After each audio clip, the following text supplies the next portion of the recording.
author, speaker, So What Success coach, coming to you with another lesson from Life After Birth, a memoir of survival and success as a teenage mother. Coming to you with the lessons learned at the end of each chapter for the 10-year anniversary of me publishing my first book. This book that has literally changed my life and changed so many others. So here's your lesson. Learn from the past and don't dwell on your shortcomings.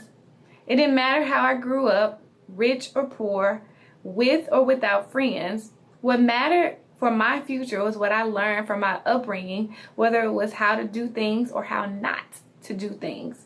Allow life's circumstances to shape a positive future rather than inhibit your growth. Appreciate the good and learn from the bad. And so this lesson came from me reflecting on the point in my life as a little girl. At this point, I was still a little girl where I was bullied, I was teased, I didn't have a lot of friends, I didn't have the material things that a lot of people around me had. And so I actually got teased for that even. But all those things made me who I am. Like I in my last lesson, I said it made me appreciate the things that I did have. And even me making the point, learn from the past and don't dwell on the shortcomings. There were so many things that I felt were shortcomings for me. I didn't look pretty to myself. I wasn't pretty like some of the girls around me or even my sisters. And I felt that those were shortcomings. I had the big teeth. I had the short hair. I didn't have the long pretty hair, the ponytails. I didn't have the nice clothes.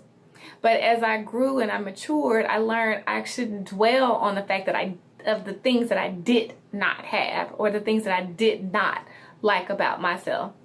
I began to focus on what I did have and who I was. I knew I was a smart person.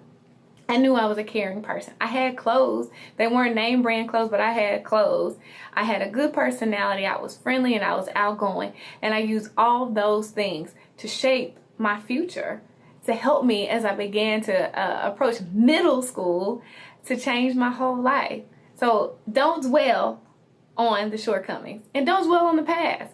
Learn from the past, move forward from it. And one of the things that I learned from the past was to not tease other people for what they didn't have, not to tease other people or make fun of other people for how they look, but to appreciate people for who they were and to uplift them and to build them and to help them where I could.